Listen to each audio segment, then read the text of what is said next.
Começando mais uma edição do nosso Fecha Conta VIPs, e hoje nós não vamos fechar conta, nós vamos abrir uma contaça, porque a convidada de hoje dispensa apresentações. Veterana das fileiras da Polícia Militar do Estado de São Paulo, resistente, resiliente, 2 vezes brasileira, baiana de natureza, 2 cores de pele, a cor negra, mostrando a força da mulher, e o cinza bandeirante. Nossa policial militar Antônia de Jesus, uma honra receber Vossa Excelência em nosso estúdio mais uma vez. Obrigada, a honra é toda minha estar aqui sendo entrevistada por um entrevistador que entende de mídia, sem ser a mídia militante, a mídia real que nós gostamos e respeitamos muito. Eu agradeço Vossa Excelência de você não ser apenas a heroína da Polícia Militar, mas você ser uma pessoa tão boa em cuidado, próximo. Antes da gente mergulhar em políticas públicas, eu quero voltar lá atrás na sua biografia, 16 anos, você chegando no bairro Parque Cocaia, você contar um pouquinho da sua história antes de ser policial militar. Exatamente. Com 16 anos, a minha irmã mais velha morava em São Paulo, no Cantinho do Céu, Parque Cocaia. Fica ali na região do Grajaú, na zona sul de São Paulo.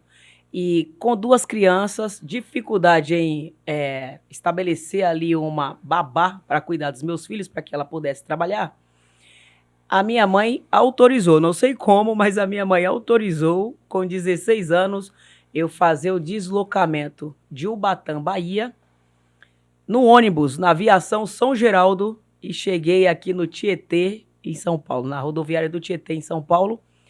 Desloquei-me até a rua Bela Vista, número 16, lá no Cantinho do Céu. Cantinho do Céu. E trabalhei como babá dos meus sobrinhos, prestando serviço e amor para minha família. Minha irmã, meus 2 sobrinhos.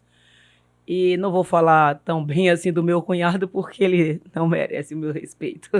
Meu amor, e como é que foi essa paixão pela cor cinza bandeirante? Como é que foi esse carinho de projeção na Polícia Militar do Estado de São Paulo? Desde criança, eu já me via como uma policial.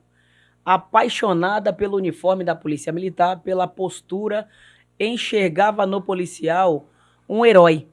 Porque eu observava as boas ações do policial. Salvar vidas, defender pessoas, direcionar pessoas que estão perdidas. Então, tirar o criminoso, né, do combate, né? Então, eu me apaixonei pela Polícia Militar. E na minha cidade tinha uma policial muito brava. E eu admirava aquela mulher. Tá vendo aí que às vezes você busca espelho lá fora e não em casa. E eu pedia para Deus, para que Deus me desse a possibilidade de ser policial militar e brava como aquela policial da minha cidade. Depois, quando vim morar em São Paulo, eu fui estudar no colégio Samuel Weiner, no bairro do Grajaú. Então, lá tinha uma policial, na ocasião, as policiais elas prestavam serviço no interior da escola. E eu admirava aquela policial também, e aquele desejo de ser policial, ele não adormeceu no meu coração. Porém, a minha mãezinha era sequelada de um AVC, em situação já de acamada. O meu pai já tinha falecido. E a possibilidade de estar na Polícia Militar, ela encurtava. Mas aí que está, você focar no seu objetivo. Eu fiz faxina aos domingos e direcionei aquela verba para pagar o cursinho e a inscrição para ingresso na Polícia Militar. Em agosto faz 25 anos de bom serviço prestado à instituição Polícia Militar do Estado de São Paulo, a melhor polícia do mundo. Exatamente, eu também sou filho de policial militar, né? Eu tenho essa honra de trazer essa família policial militar. E você que está aí trabalhando, está na escala de trabalho 12/36, combatendo a criminalidade no trânsito, bombeiro ambiental, vai minhas continências para todos os combatentes da Polícia Militar do Estado de São Paulo. Meu amor, o título de heroína pela sua bravura, eu não posso deixar de passar aquele ato que você fez com o bebezinho. Eu queria que você contasse essa ocorrência, que foi uma ocorrência que repercutiu tanto na mídia, e não foi pelo mérito de você ganhar medalha para se tornar heroína, que você foi, além de policial, na hora você foi muito mãe. Gostaria que você contasse para todos os nossos telespectadores essa ocorrência envolvendo um bebê recém-nascido. Sim, eu estava de plantão na noite de Natal de 2017, era por volta de 3 e pouco da manhã, madrugada já, né, que chamamos até de 0 horas. 0 horas. E uma mãe com nariz ali branco, né, por uso de entorpecente, ela caminhava nas ruas de Pirituba, no bairro da Santa Mônica, com um bebê de apenas 2 meses no colo, colocou ele no banco da praça, ele caiu, já estava machucado, ela estava em desespero e ia jogar o bebê no córrego, e acredito que ela também se jogaria porque ela estava desesperada. Depois, investigando, eu descobri que o pai do bebê também estava preso. Ela estava totalmente descontrolada. Meu Deus do céu. Quando nós conseguimos salvar o bebê, que seria jogado no córrego. E o bebê vem para o meu colo, muito... Nossa, meu Deus. Ele estava muito... Estava nervoso, estava... E aquele impacto no colo? Sim. Ser policial, Sim. fazendo ação da justiça, e mãe também, vendo uma situação daquela. Imagina o impacto no seu coração. Ele chorava porque ele já estava com um corte na cabeça, doía muito. E o que acalma um bebê quando está com dor é amamentar, né? Oh, meu Deus, é amamentar. que bênção. Então eu coloquei ele no meu colo e eu estava lactante. O meu Pedrinho estava em casa lá e eu puxando o plantão da noite de Natal. E o bebê, ele esfrega o rosto dele na direção da minha mama aqui e troca um olhar de intimidação. Me ajuda, eu sei que você tem o que eu preciso. Oh, Deus. E aí, quando você pega ocorrências corriqueiras, é fácil para resolver. Nem tanto assim, mas na maioria das vezes é fácil para resolver. Só que uma ocorrência dessa magnitude, meu irmão, é só pedindo ajuda. É só pedindo ajuda para Deus. Eu falei, Senhor, o que fazer? E ele falou para mim, exerça o segundo mandamento da minha lei, da lei de Deus, que é amar o próximo como ama a ti mesmo. Aí não deu outra. Tirei o colete, tirei a farda, coloquei o Isaac na posição de amamentar e ele se serviu. Ele mamou, encheu a barriguinha, segurou na minha farda assim, trocou um olhar comigo que foi de pura ternura e agradecimento. Deus. Aí, meu amigo... Não tem preço no mundo que paga isso, A né? mulher braba, com aquela espada de fogo na cintura, a lágrima escorre, porque aí você vai além do profissional, você ativa o teu lado humano, o teu lado humanitário, o teu lado de acolhimento. Eu queria, inclusive, levar ali pra não era casa. nem a policial mais, já era a mãe, né? Já era mãe. Eu me tornei mãe de novo, porque eu queria levar para casa. Porém, a burocracia impede um pouco para que isso acontecesse em levar para casa no mesmo dia. Nós conduzimos eles para a delegacia para fazer o registro da ocorrência, levamos ele para fazer o exame de IML, e quem disse que ele saía mais do meu colo? Ele só queria ficar no meu colo. Ele teve a identificação ali por conta do calor de mãe, do amor de mãe que eu ofereci para ele. Depois ele foi deslocado para um abrigo, onde eu descobri que a irmãzinha dele também já estava em situação de abandono e estava acolhida em um outro abrigo. Então, junto com a conselheira tutelar, nós conseguimos deslocar ele para o mesmo abrigo onde estava a irmãzinha. Lá na frente ele foi adotado junto com a irmãzinha e nós pedimos que não separasse os irmãos. Que benção. Meu amor... Vossa Excelência, em tantos anos de policiamento militar, 25 anos estão para completar, madrugadas adentro, sim, frio, chuva, você como mediadora de conflitos na periferia, a maior dificuldade desse pessoal carente que mora no Retiro, às vezes próximo ao centro, mas tão desamparado pelos gestores, a maior dificuldade hoje na periferia? É a oportunidade. Não tem oportunidade. Eu patrulho as ruas de São Paulo, a região onde eu presto serviço, e vejo os jovens à toa. Porque eles falam assim, que terminou o colegial e vai fazer a faculdade, mas como e onde? Termina o colegial, você vai lá, terminou o ensino médio, você vai fazer um ensino técnico. Como e onde? O povo da periferia, eles hoje lutam por sobrevivência. E precisamos passar um código para ensinar eles a lutar por liberdade. Sobrevivência é um prato de comida, um teto para morar, pode ser na favela, onde eles romantizam chamando de comunidade, mas o poder público não chega lá. Um posto de saúde sem dipirona, um ensino sem qualidade e uma segurança fraca devido aos governos frouxos. Então o povo fica à mercê de lutar por sobrevivência. Mas isso é proposital. O Brasil é rico por natureza, nós temos 3 grandes safras que sustentam o mundo, nós temos reserva aquática que sustenta o mundo por 200 anos, temos um povo resiliente e trabalhador. O que há, meu país, que não consegue atingir a prosperidade? Tem um pé com plano satânico empatando o meu povo de passar.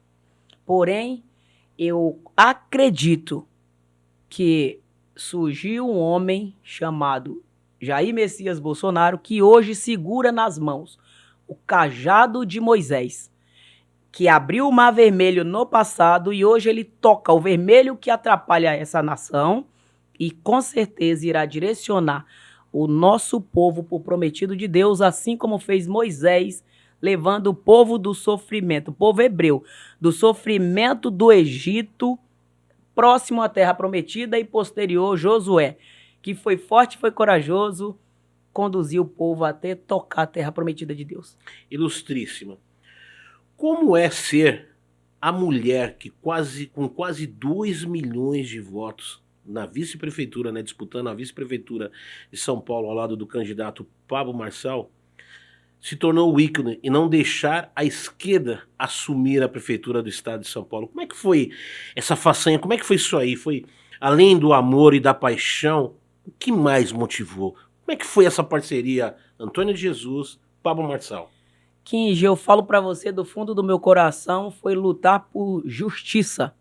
E o maior legado que trazemos dessa campanha é não deixar o candidato da esquerda assumir a prefeitura da cidade onde tem a maior metrópole do país e a 4ª maior metrópole do mundo. Imagina se essa cidade estivesse na mão do governo de esquerda, que chamamos de desgoverno, com as pautas que só maltratam o nosso povo, prometem, mas não cumprem. Então, o maior legado que eu trago daquela campanha, tomando todos os empurrões, e todos os empurrões que eu tomei lá só me direcionou para progressão, para projeção e para frente, empurra-se para frente, é assim que eu pego os empurrões. O legado que eu trago é não ter deixado, ter ajudado a não entregar a Prefeitura de São Paulo com PIB anual de 122 bilhões de reais na mão de quem não sabe lidar com isso e deixar meu povo a mercê. Então eu sou muito feliz todos os dias que eu acordo de manhã, eu falo bom dia a Deus e eu tenho a sensação no meu coração de ter contribuído para a cidade de São Paulo e dessa forma contribuído para o Brasil. E sem falar, vou aproveitar o ensejo, sem falar nesse desgoverno que quer desmilitarizar a polícia militar e descriminar a droga. E quer, né, falar, não, vamos aprovar o uso de droga. O mundo está se perdendo, mas nós não vamos deixar, né? Não vamos deixar isso acontecer. Não vamos deixar, porque temos braços fortes aqui para isso. Desmilitarizar a polícia só pode pensar numa coisa dessas quem gosta do caos. Porque se um dia a minha polícia, a polícia militar, a qual eu sirvo com muita honra, que aqueles cinza bandeirantes que eu coloco para ir trabalhar, prestar serviço, prestar bom serviço à sociedade, eu conduzo como manto sagrado, se um dia fizermos um dia de greve, acontece um caos na cidade de São Paulo ou no estado de São Paulo. Um dia só de greve. Então, quem fala isso é porque, de fato, é apaixonado pelo comunismo e quer ver o caos. Mas nós não ouvimos essa conversa fiada de falar que vai desmilitarizar, que a polícia, nós somos mentalmente desbloqueados e não liga para isso. Agora, esse mesmo lado que fala em desmilitarizar a polícia é o que fala em liberar as drogas. Inclusive, liberou aí com uma certa porção de uso, que fala que é de uso. É porque também não sabe lidar ou nunca lidou com a pessoa em crise ali por conta de uso de droga. Abstinência, né? Aquela crise do cara tá querendo usar. Exatamente. Que leva o quê? A agressão, né? Agressão ao assalto. Isso daí que é o que influencia diretamente, a base é a droga. É a droga. Inclusive, o feminicídio tem aumentado muito, a violência doméstica aumentou muito por conta do excesso de uso de drogas. Então, o uso de drogas não é compatível para quem tem vergonha na cara. A minha mãezinha sempre falava, filha, o nome já é droga. Então, ó, quando te oferecerem, pula fora. Se o nome já diz droga, aí lascou-se. Vossa Excelência, como a gente está falando em droga, vamos falar um grande problema na cidade de São Paulo chamado Cracolândia.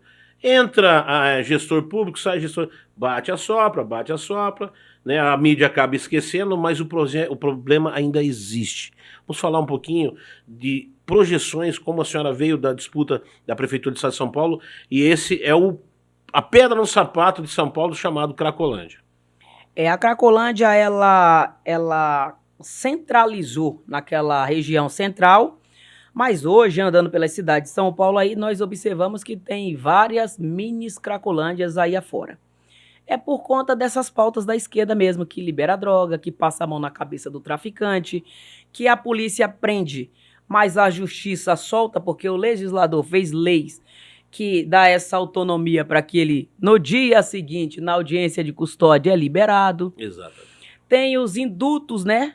Quando as famílias decentes ficam presas, acuadas dentro de casa, e nas ruas tá aí o criminoso passeando com tornozeleira eletrônica nas pernas. Então fica bem delicado falar assim, ao fim da Cracolândia, quando você tem leis fracas, escrita por governos frouxos, e aí fica delicado lidar com Cracolândia. Fala que o usuário de entorpecente lá, ele tem a opção de querer ou não ser tratado, não busca devolver a dignidade daquela pessoa em trazer para um serviço social, trazer para ensinar uma profissão, tentar desintoxicar, apresentar Deus para eles e alguns que já conhecem, só reativar. Só reativar ali, ó, recuperar aquela alma para Deus. Então, como eu falei, essas pessoas com essas pautas de esquerda, eles são amantes do comunismo. E aí eles usam o socialismo, eles usam o socialismo para fazer um caminho rápido, mas obscuro, né, dizendo que é o socialismo, mas chegará no comunismo.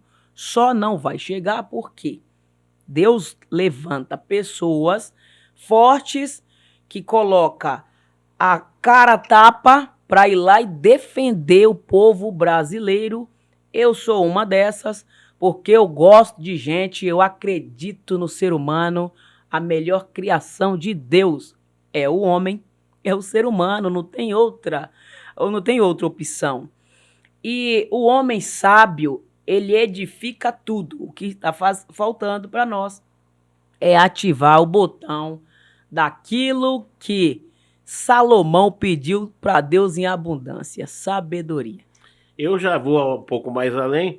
acionar o botão modo Pablo Marçal. Pablo Justiça, Marçal. deixa eu te falar uma coisa. Sem falar que você falou em audiência de custódia, a primeira pergunta feita pelo judiciário é se o policial não agrediu. Na verdade, ali a custódia já é para primeiro que tentar prejudicar o policial que fez a apreensão. Não é verdade? Exatamente. Vamos falar do Consórcio Comunista do Brasil. É isso aí. No Brasil existe um consórcio comunista. E os sócios desse consórcio são todos aqueles que vêm na TV nas épocas de campanha falar que vai defender o ser humano, vai defender isso e aquilo, e na verdade eles, nos bastidores, estão todos juntos, tomando uísque juntos, e o povo de Deus se ferrando.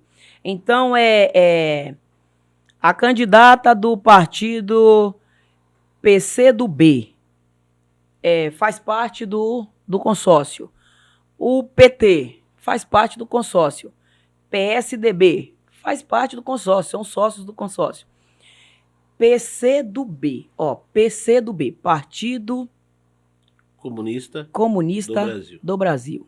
Aí, se você tem amor a essa pátria, como que você direciona apoio para um candidato desse aí? Então, eles fizeram lá um troço chamado Finge que não gosta de mim, que eu finjo que não gosto de você, e lá atrás a gente combina e o que vai fazer com esse povo. Chamam-se de cor irmã, né? Você pra lá, eu pra cá, e lá na frente estamos juntos. Antes de Jair Messias Bolsonaro surgir trazendo a bandeira da verdadeira direita no Brasil, não existia direita. Era uma extrema esquerda ali na ala do PT, e do PSDB era uma esquerda moderada. E enganava fácil o povo de Deus. Só que Jair Messias Bolsonaro ele recebe um chamado de Deus, assim como Moisés também recebeu um chamado de Deus, e ele vem com tudo. Obviamente o inferno se abalou e hoje ele paga as duras penas disso daí, estando preso, hoje numa prisão domiciliar, usou tornozeleira eletrônica, desestrutura toda a família, tem uma filha de 15 anos que quase não vê quando fica preso. Isso é nocivo para uma jovem de 15 anos. Eu penso muito na filha, porque ele quis ser o presidente. Mas e a Laura, a filha dele? Ela quis ser a presidente? Ela quis tomar os tapas dessa força que luta contra direcionar um povo? Quando a Antônia se colocou candidata a vice-prefeita de São Paulo em 2024, toda a minha família recebe o impacto disso. O primeiro deles é a ausência em casa. Porque quando você não pensa mais em cuidar só dos seus filhos e dedica-se a cuidar dos filhos da nação... E quase 2 milhões de filhos, né? Quase 2 milhões, né? Milhões pouquinho faltou para 2 milhões de filhos. Quase. Tem muito filho, viu, Antônio? Bastante filhos que confiou ali no projeto Antônia de Jesus e Pablo Marçal. Então, a família em casa é que sofre o maior impacto. Até as minhas cachorrinhas, que eu tenho 2 petzinhas, elas sentem falta, porque eu passo a ficar muito tempo fora de casa. Imagina o presidente da República que tem que rodar o país. Então, eu penso que a família ela tem que estar ali unida, juntos, porque sofre os impactos também. A Michele, que é a esposa dele, imagina os impactos que ela não sofreu. E ela é uma mulher ativa, ela é uma mulher que vem para a política lado a lado, né, como a gente fala, que está ao lado do esposo, como primeira-dama, que nos representou muito bem, fora do Brasil, nos representou muito bem, devido à postura de uma mulher muito elegante, muito educada, carregando ali o legado de uma primeira-dama, assim, que não deixou a desejar, sofre os impactos. Um dia desses eu estava conversando com os amigos aí e falaram, eu acho que a Michele deveria ser a candidata. Tem que pensar bem, porque você entra num campo minado e você vai caminhar ali para direcionar o povo e mostrar onde pisar para sair daquele bombardeio que são as pautas do desgoverno que manipulam o povo. Então, quando a Antônia de Jesus vem, candidata a vice-prefeita, junto com Pablo Marçal, uma mulher negra, cabo da Polícia Militar, praça... Periferia na veia. Periferia na veia. Nordestina e com grandes resultados na Polícia Militar, em, de fato, dedicar minha vida a cuidar de vidas de pessoas, aí aquilo virou uma rolha, onde o Marçal várias vezes fazia Tramontina. Ó, o corte rápido. O corte rápido. Por quê? Eu defendo as mulheres. E cadê essas mulheres? Mas eu defendo a cota de pessoas de pele preta. Mas onde é que está a cota? Mostra aí para nós a cota. Eu trago uma mulher negra ao meu lado para defender a pele dela, a dor do povo dela, o povo da periferia. No passado, a escravidão aqui no Brasil, ele era por cor de pele. Hoje, ela é um sistema moderno de escravidão que o ruivo, o loiro, o branco, olho azul, olho verde, todo mundo cai no chicote. E que chicote é esse? 6 meses de trabalho entregue ao governo, onde tem uma via de mão única e cai no bolso de alguém que eu não sei onde é. Escoa para algum lugar. Para o Brasil estar com quase 10 trilhões de dívida e o povo passando apertado, para onde esse dinheiro foi? Qual banco que esse dinheiro entrou? Porque o caminho, antes de me posicionar na política, na campanha e hoje continuo caminhando por aí, eu vejo pessoas, como dizia minha mãe, abandonadas, à míngua. Pessoas nas favelas onde eu acesso aí para bater um papo, tomar um café. Inclusive, vou deixar aqui... O café mais gostoso que tem, né, da periferia. O café mais gostoso que tem.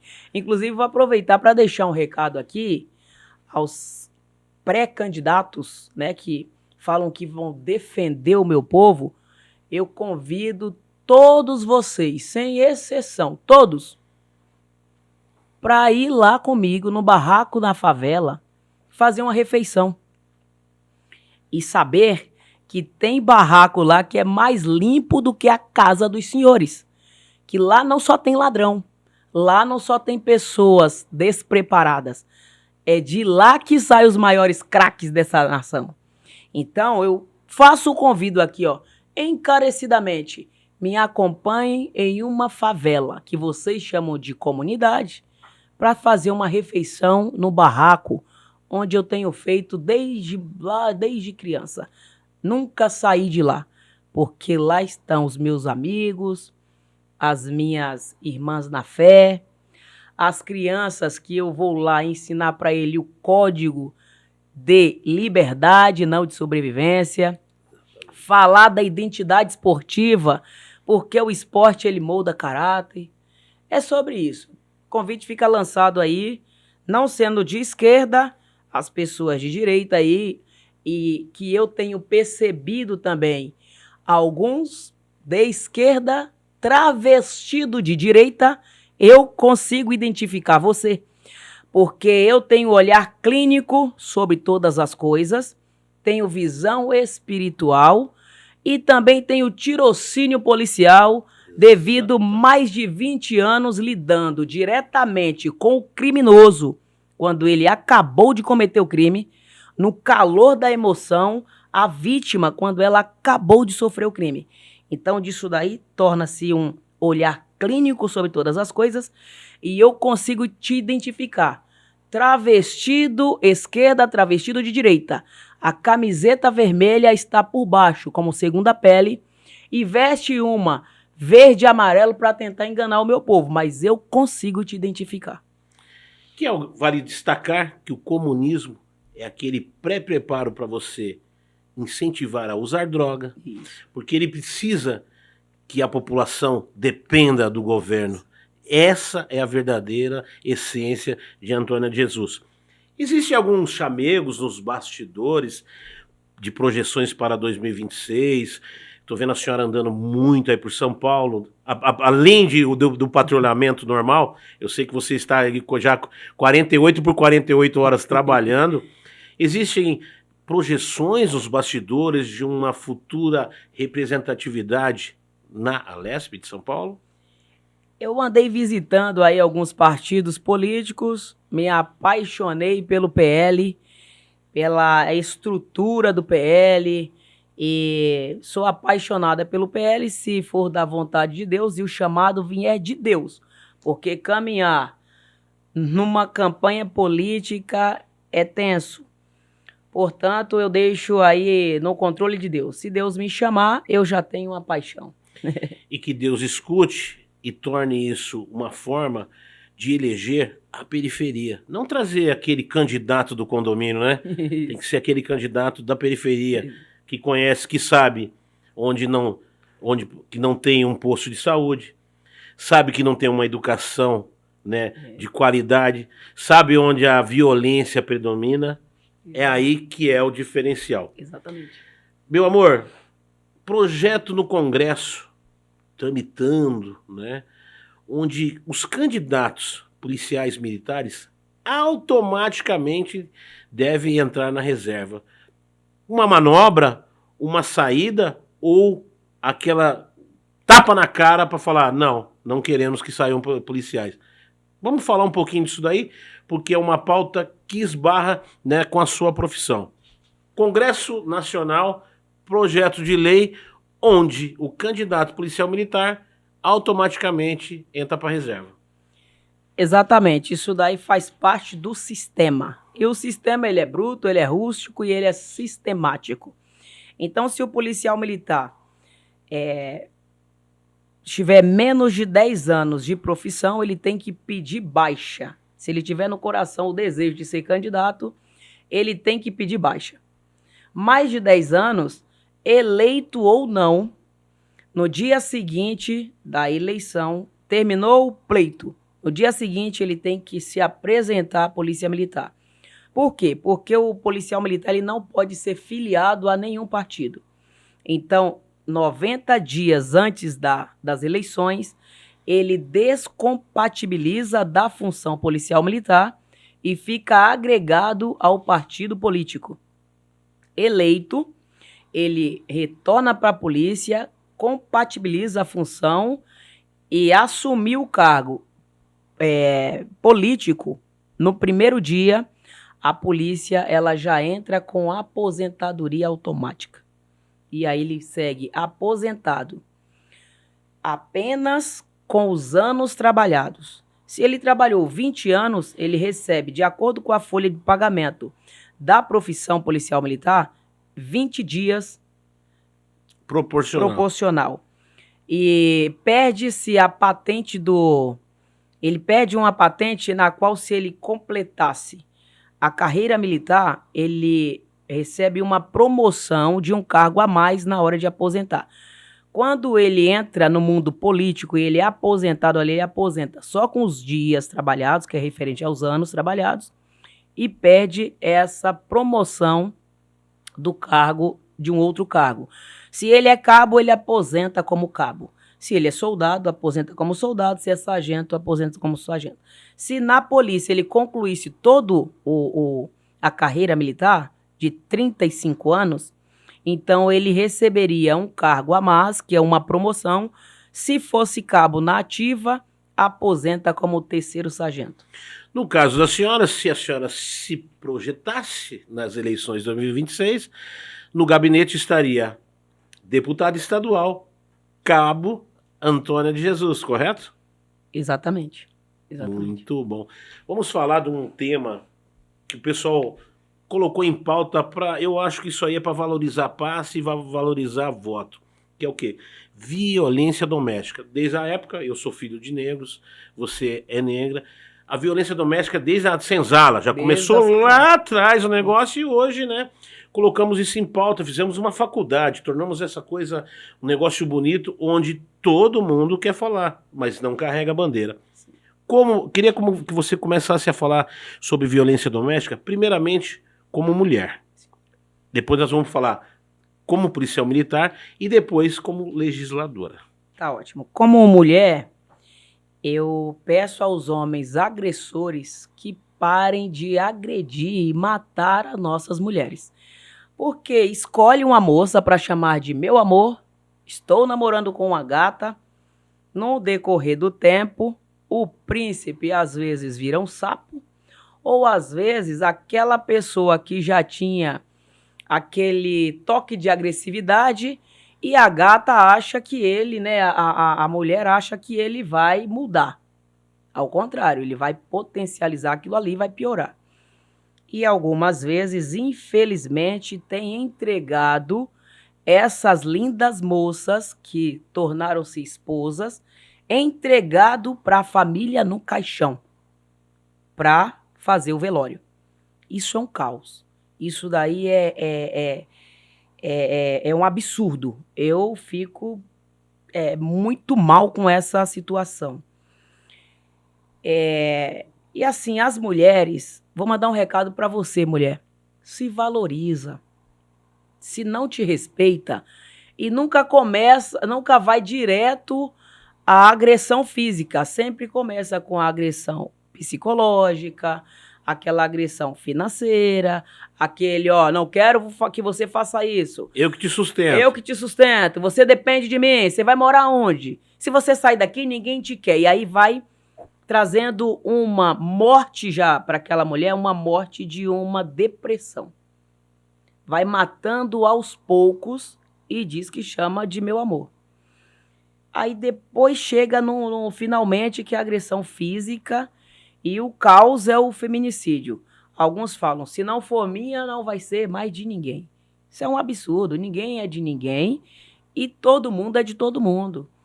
Com respeito, você escolhe a sua esposa, a sua namorada, respeite, o respeito tem que ser mútuo.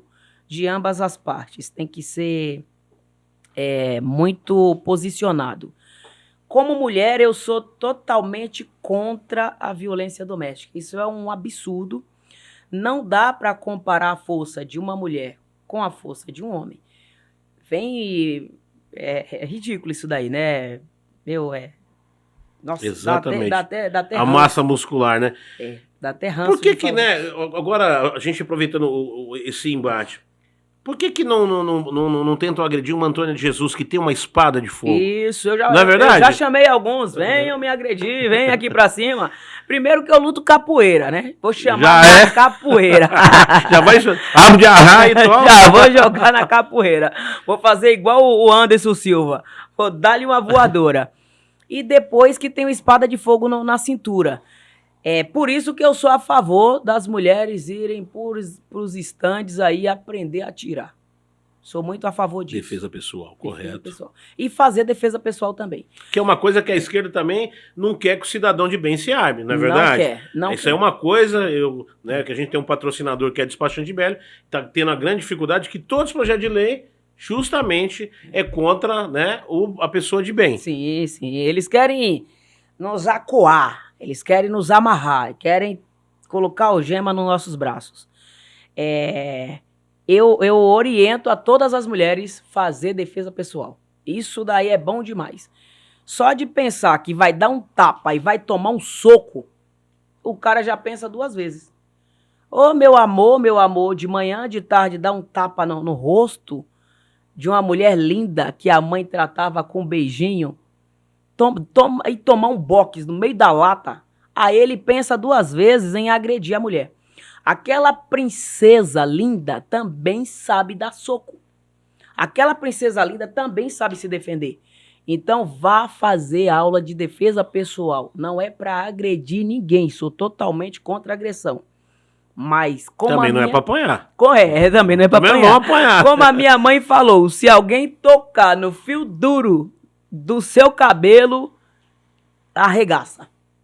Não toco em ninguém, eu não toco em ninguém. Na Polícia Militar, eu não sou paga para agredir ninguém, eu não faço nenhum tipo de agressão, sou totalmente legalista. Mas se precisar ir pro embate, eu vou e vou com vontade, vou com força.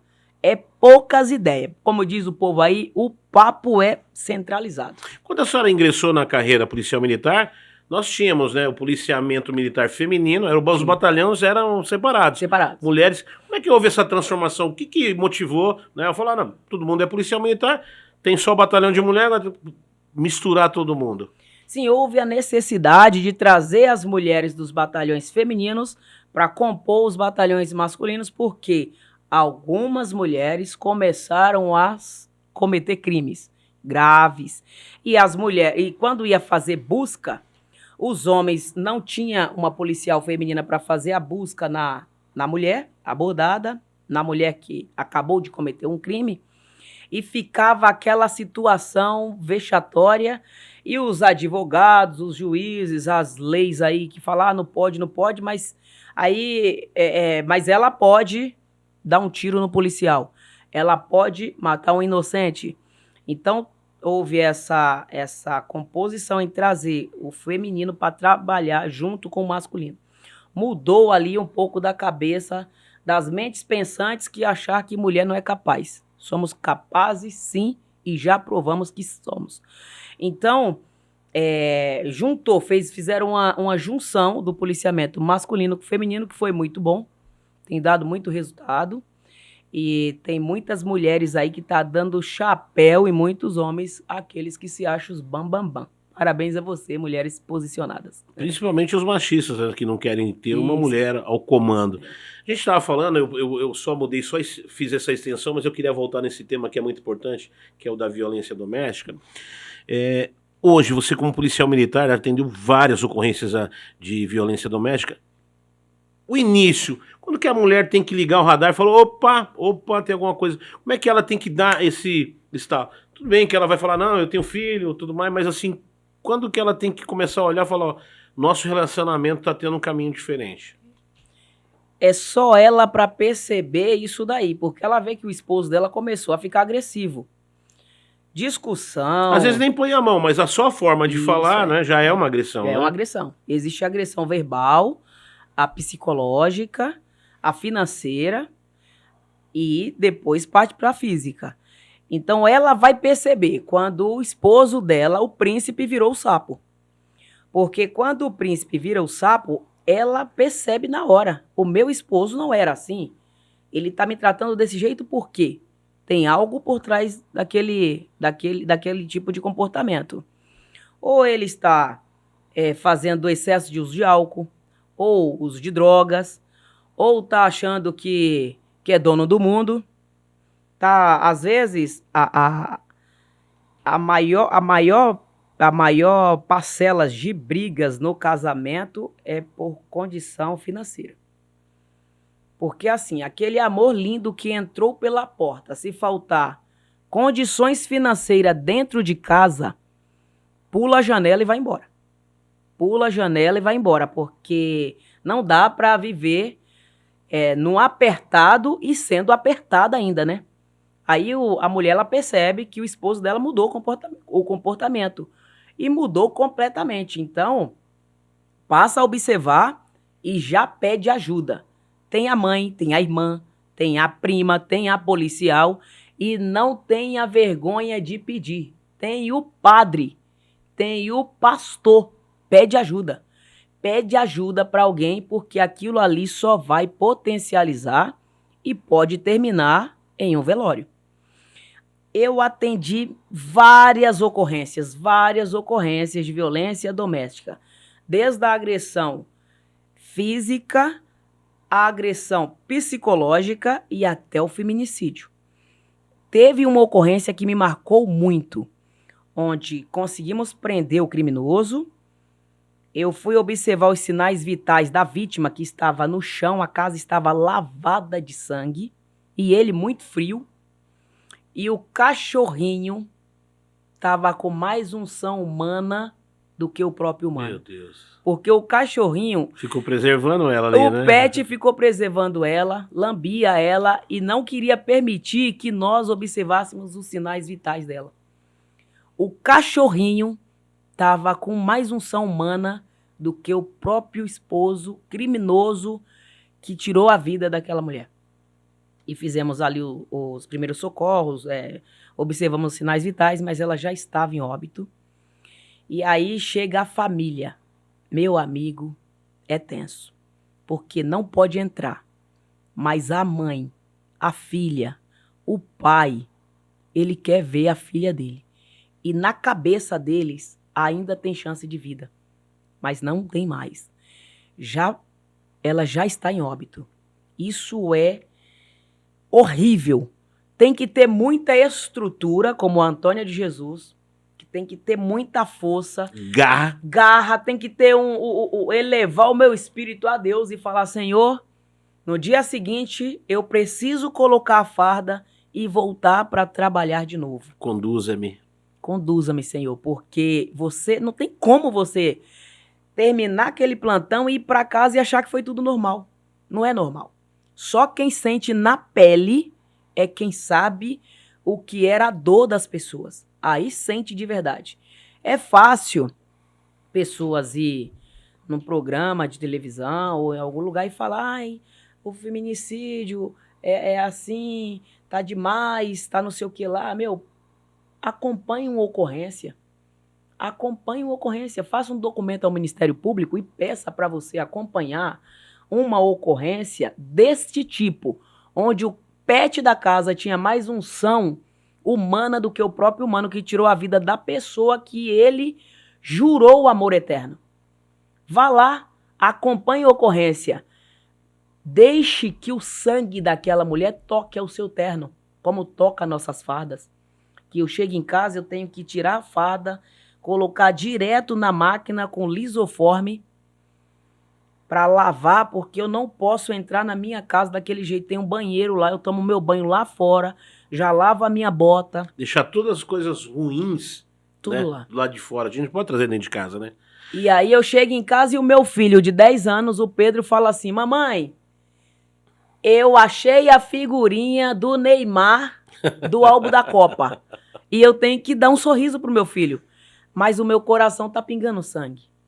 O meu coração tá sofrido em saber que uma família tá velando uma filha linda que entregou para um príncipe e devolveu ela no caixão. E eu tenho que estar bela pro meu filho de 10 anos, o Pedrinho, pra gente completar, Pedrinho, nosso álbum da Copa. Vou aproveitar o ensejo, eu não sei nem se Vossa Excelência pode tocar nesse assunto, mas eu vou, não como uma instituição, Polícia Militar, mas nós tivemos aí um caso que repercutiu mundialmente, que foi o do coronel, né, que assassinou a sua companheira, né? Não quer dizer que é a instituição. Nós, infelizmente, em todos os segmentos, nós temos pessoas de má índole. E nesse caso, esse canalha desse coronel. Eu gostaria que a senhora, de passagem, nos passasse como que ficou, né? Uma coisa tão grave que aconteceu dentro do policiamento militar, né? O casal, o marido ainda assassina, faz a manipulação das provas, ele mesmo carteira, né? Na verdade, pela sua autopatente, o que foi acompanhado pelas redes sociais. Gostaria que a senhora explanasse sutilmente, né? Ou se quiser se aprofundar, nesse quesito aí do feminicídio da soldado PM. O feminicídio é uma coisa terrível, mas nesse caso, eu como militar da ativa e subordinada de uma das partes daquela ocorrência, eu prefiro não falar a respeito, porque o sistema da polícia não me permite essa fala. Exatamente, mas uma coisa que marcou muito, né? Tanto é que o intuito da pergunta é só sobre, como o pessoal fala, não, é na periferia. O feminicídio e a violência doméstica acontece em todas as classes sociais. Alguma projeção, se Vossa Excelência hoje, Deus abençoasse, e Vossa Excelência fosse deputado estadual, algum projeto de lei, assim, para dar uma abrandada? É lógico que a gente precisa mudar, né, a forma de conduta para punir. Mas, assim, o que podia fazer para a gente começar a cuidar melhor dos casos de feminicídio? Eu vou aproveitar para mandar o recado para os eleitos de mandato. E aí, se lá na frente um dia Deus me fizer esse chamado, eu fazer a continuidade disso daí. Melhorar as leis. mudar as leis, fazer leis mais rígidas, para que esses criminosos não saiam no dia seguinte na audiência de custódia ou não tente burlar o sistema da lei para se beneficiar disso e pagar a pena por completo. Não ter direito à visita íntima, não ter direito aos indultos. Na verdade, o bom era não ter direito a nem visita, porque quem comete um crime desse contra a própria esposa, a mãe dos filhos, deveria ficar abandonado na cadeia lá, só com direito à sobrevivência.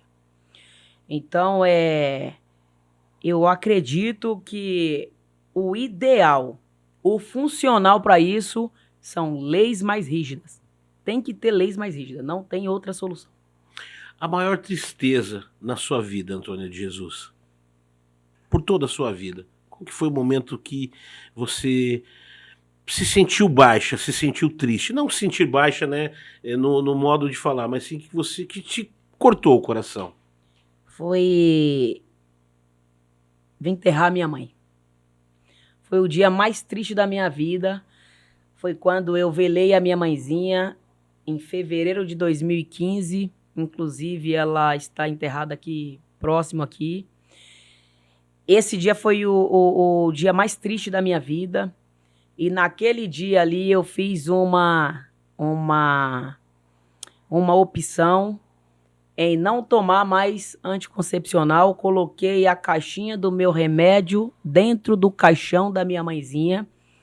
E 7 meses depois eu estava gestante do Pedro e dei um irmãozinho para o Bruno, que na ocasião era filho único. Filho único. Então, quando o Pedro vem para minha vida, não é que ele supre a saudade da minha mãe, mas ele me distrai para que eu não ficasse triste, sim com saudade da minha mãe e otimizar o meu tempo de choro em cuidar do Pedro. Então, quando o Pedro vem para minha vida, ele não é que ele ocupa o espaço no coração da minha mãe, porque ela está aqui, mas ele divide esse espaço com ela. E aí eu voltei a sorrir de novo, voltei a ficar feliz, a ficar alegre, porque o Pedro é só alegria. É sobre isso, né? Mas o dia mais triste da minha vida foi o dia que eu dei adeus para minha mãezinha.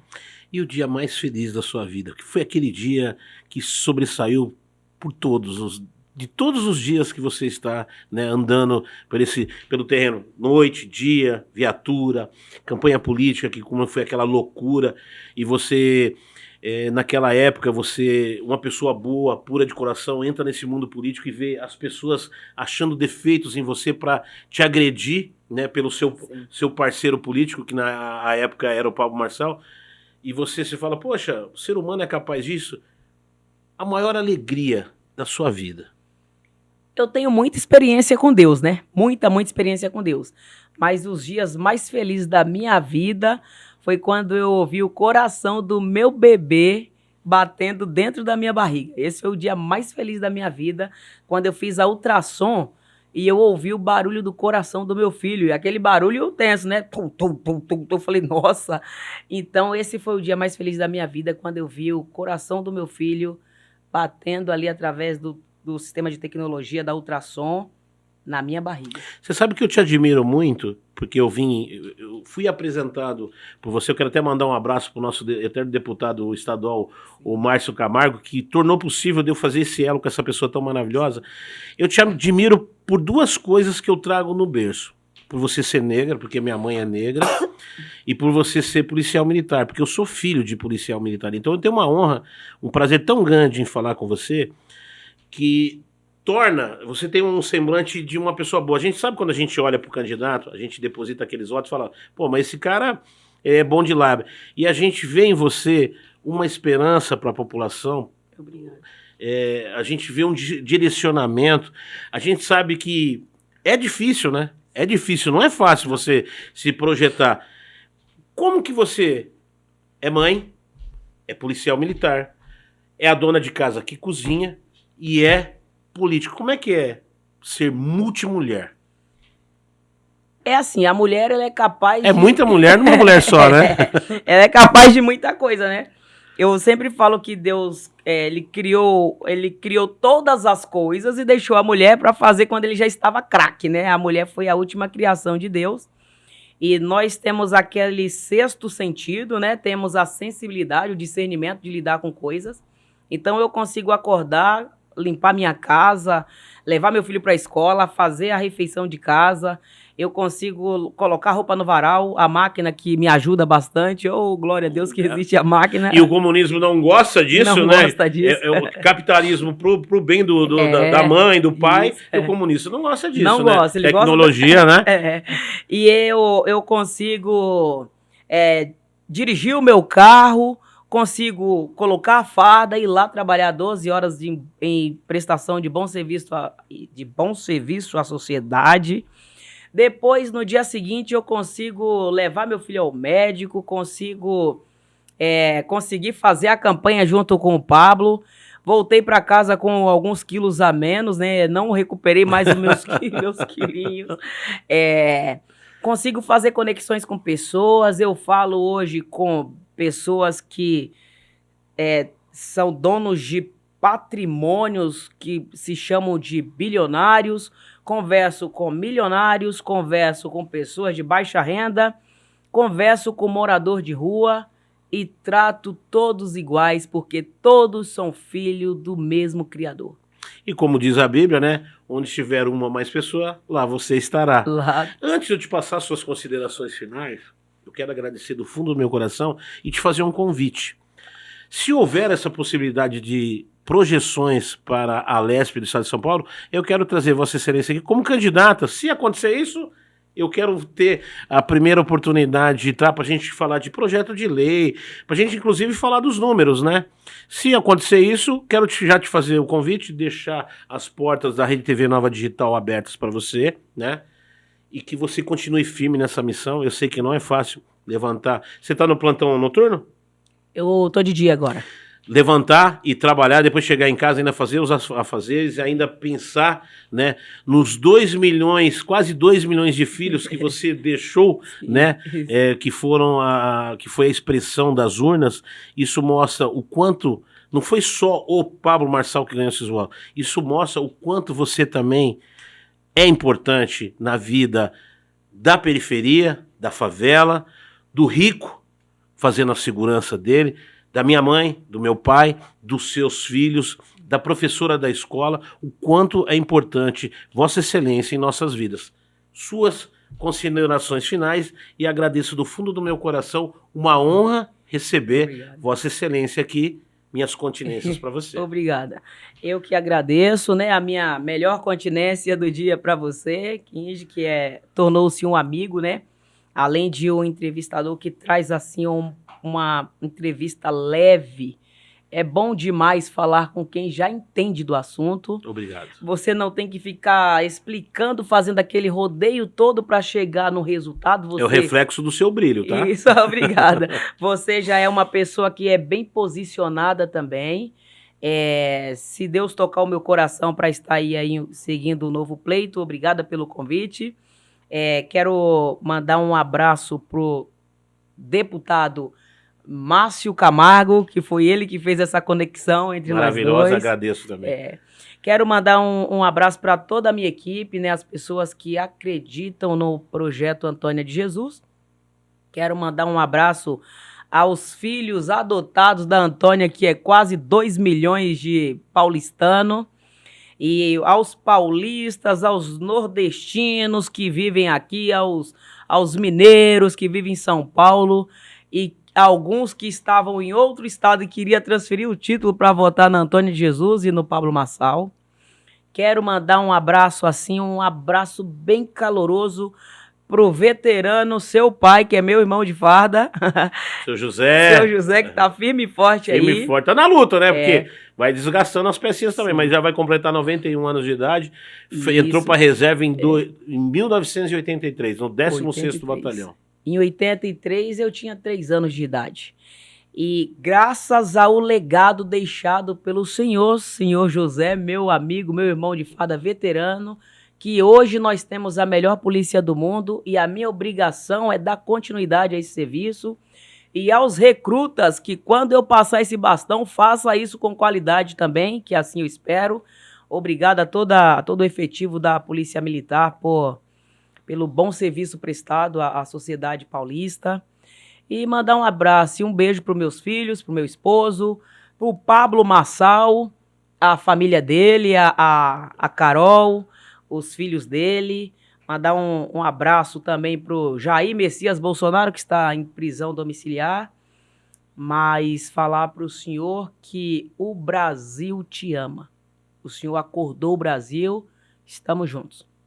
Vou fazer o A e vou fazer o M.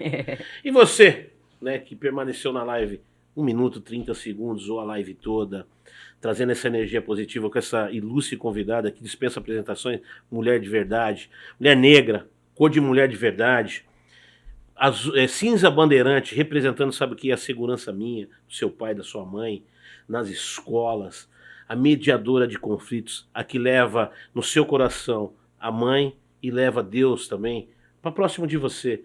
Pessoa que se projetou através de xingos, que teve tão pouco da mídia na sua projeção na eleição em 2024, mas conseguiu chegar tão grande, mulher que se destaca. Esse é o maior orgulho da Rede TV Nova Digital.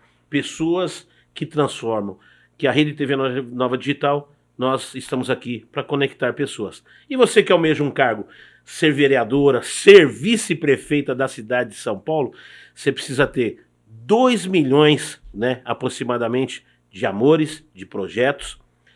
Você que quer se projetar como vereadora, governadora, deputada estadual, você tem que ter projetos, tem que gostar de gente. Mas antes, tem que passar aqui pelo Fecha Conta. Que Deus nos permita continuarmos, né, meu amor? É isso mesmo. Firmes na missão. Antes de encerrar, redes sociais, não podemos deixar. Como é que a gente acha? Instagram, Facebook, como é que tá a minha ilustríssima? É Antônia de Jesus SP. E parabéns aí o programa Fecha a Conta. Vips, beijo. Até a nossa estreia com Antônia de Jesus. Minhas continências a todo efetivo, a todo policial militar do estado de São Paulo. Até mais. Tchau, tchau. Tchau.